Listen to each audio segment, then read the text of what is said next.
Computer science कॉलेजला admission घेताना विद्यार्थ्यांच्या डोळ्यात भरपूर स्वप्न असतात, पण कॉलेजचे 4 वर्ष हळूहळू संपतात आणि विद्यार्थ्यांच्या डोळ्यातले स्वप्नही नाहीसे होतात. तर हे सर्व का होत असतं? कारण कॉलेजमध्ये असताना जॉब रिलेव्हंट स्टडी कधी विद्यार्थ्यांनी केलेलाच नसतो.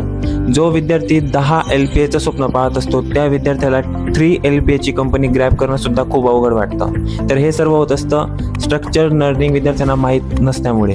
तर कॉलेजमध्ये असताना आपण असा काय स्टडी केला पाहिजे ज्याने कॉलेज संपल्या आपण कुठलाही जॉब ग्रॅब करू शकतो, तर ते मी तुला सांगणार आहे. तर नमस्कार, मी हेमंत गायकवाड. तुम्ही पाहत आहात it's programmer, the Marathi coding institute, जिथं विद्यार्थ्यांपासून प्रोग्रामर्स घडवले जातात. तर रोड मॅप डिवाइड होतो 3 टप्प्यांमध्ये. First aptitude preparation, second development studies and third DSA. तर आता आपण कॉलेजच्या फर्स्ट इयरपासून सुरुवात करूया. कॉलेजच्या फर्स्ट इयरमध्ये आपल्याला एक प्रोग्रामिंग लँग्वेज चूज करायची आहे आणि त्या लँग्वेजमध्ये आपल्याला प्रोफेशंट व्हायचं आहे. तर प्रोफेशंट म्हणजे काय? तर त्या लँग्वेजचे सिंटॅक्स आपल्याला मॅडली लक्षात राहायला पाहिजे आणि त्या लँग्वेजमध्ये आपल्याला पुढे जाऊन DSA प्रॉब्लेम सॉल्व्ह करायचे. त्यासाठी तू ऑनलाईन प्लॅटफॉर्मची मदत घेऊ शकतो. For example gigs for gigs, hacker rank, hacker अर्थ आणि लीड कोड, हे जे काही प्रोग्रामिंग प्लॅटफॉर्म्स आहेत, इथे तू DSA प्रॉब्लेम सॉल्व्ह करू शकतो after you are proficient in that language. तर DSA प्रॉब्लेम सॉल्व्ह करत असताना तुला स्वतःचं तिथे एक अकाउंट क्रिएट करायचं आहे. त्या अकाउंटला जसं तू डेली प्रॉब्लेम सॉल्व्ह करतोय तसं तुझी प्रोफाईल रँक तिथे इन्क्रीज होते आणि ह्या अकाउंट्सची प्रोफाईल तू भविष्यात तुझ्या रेझ्युमेमध्ये शोकेस करू शकतो. आता फर्स्ट इयरमध्ये तू तुझी लँग्वेजमध्ये प्रोफिशियन्सी मिळवलेली आहे. आता तू कॉलेजच्या सेकंड इयरकडे आलेला आहे. आता सेकंड इयरला तू डेव्हलपमेंटकडे वळू शकतो. डेव्हलपमेंट 2 टप्प्यांमध्ये भागलं जातं. तर एक म्हणजे front end development, second is back end development. आणि हे दोघांचं मिळून एक फुल स्टॅक डेव्हलपर जो आहे तो एक विद्यार्थी होत असतो. तर फुल स्टॅक डेव्हलपरवर एक डेडिकेटेड व्हिडिओ मी बनवलेला आहे, तो तुला इथं स्क्रीनवर दिसत असेल आणि त्याची लिंक मी डिस्क्रिप्शन बॉक्समध्ये प्रोव्हाइड केलेली. तर सेकंड इयरला आपल्याला वळायचं डेव्हलपमेंट स्टडीकडे. त्याची सुरुवात तू करणार आहेस फ्रंट एंड डेव्हलपमेंटपासून.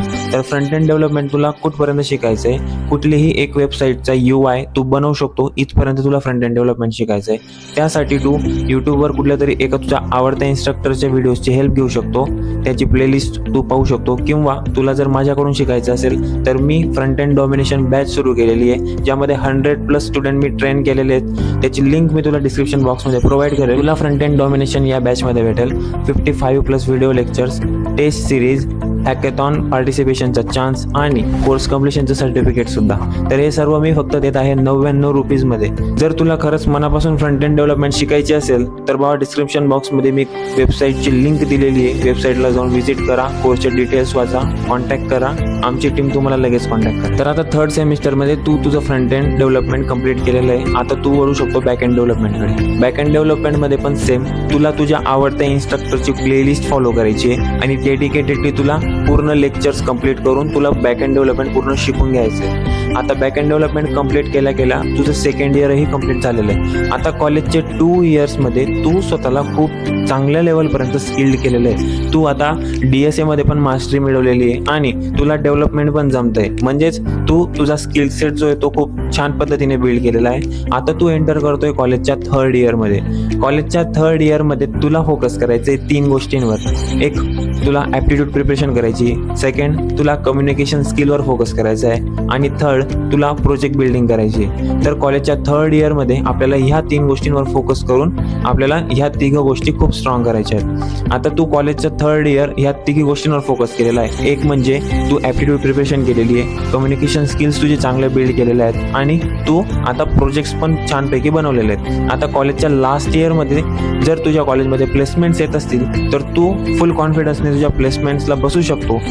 तुझ्याकडे आता रेझ्युमे ज्यामध्ये तुझे प्रोजेक्ट्स तू शोकेस केलेले आहेत, ज्यामध्ये तू तुझे हॅकर रँक, लीड कोडच्या प्रोफाईल सुद्धा शोकेस केलेले आहेत. तर तू फुल कॉन्फिडन्सने तू प्लेसमेंटला बसू शकतो. जर तुझ्या कॉलेजला प्लेसमेंट येत नसतील तर तुला ऑफ कॅम्पस ॲप्लिकेशन करायचं शिकून घ्यायचं आहे. आता ऑफ कॅम्पस अप्लाय करण्यासाठी भरपूर प्रॉब्लेम जे ते मुलं फेस करतात. तर आपलं इंस्टाग्रामला पेज आहे, जिथे मी तुम्हाला जॉब जसे निघतात तसे मी अपडेट्स देत जातो विद्यार्थ्यांना नवनवीन जॉब ऑपॉर्च्युनिटीसाठी. तुम्ही तिथेही जॉईन होऊ शकतात. इन्स्टाची पेजची लिंक सुद्धा मी डिस्क्रिप्शन बॉक्समध्ये प्रोव्हाइड करतो, किंवा तुम्ही ऑनलाईन प्लॅटफॉर्मची मदत घेऊ शकतात. तर कुठले असे प्लॅटफॉर्म्स आहेत जिथं आपण जॉबसाठी अप्लाय करू शकतो? तर नंबर 1ला जे प्लॅटफॉर्म येतं ते म्हणजे इंडीड, सेकंड वन ग्लासडोअर आणि लास्ट वन इज लिंक्डइन. तर हे असे प्लॅटफॉर्म्स आहेत जिथं आपण IT जॉबसाठी अप्लाय करू शकतो. किंवा तुम्ही कंपनीच्या ऑफिशियल वेबसाईटला जाऊन करिअर पेजला लॉग इन करून सुद्धा डेली जॉब्स अपडेट मिळवू शकता. तर तुला 4th इयरमध्ये जास्तीत जास्त कंपनीजला अप्लाय करायचं आहे आणि इंटरव्ह्यू शेड्यूल करून घ्यायचा आहे स्वतः. तर हा रोड मॅप मला एक युनिक रोड मॅप वाटतो, जो बरेचसे विद्यार्थी फॉलो न केल्यामुळे कॉलेज झाल्यानंतर सुद्धा त्यांना स्वतःला एवढा कॉन्फिडन्स असतो की ते जॉब ग्रॅब करू शकतात. जर तू कॉलेजच्या 1st किंवा 2nd इयरला असशील आणि व्हिडिओला तू इथपर्यंत पाहिलं असेल तर तू सुरुवात करू शकतो तुझ्या नवीन जर्नीला. तर कमेंट कर व्हिडिओला की I am following this road map आणि सुरुवात कर तुझ्या नवीन कॉलेज जर्नीला. All the best. भेटूया पुढच्या व्हिडिओमध्ये. तोपर्यंत keep coding, keep learning. Bye.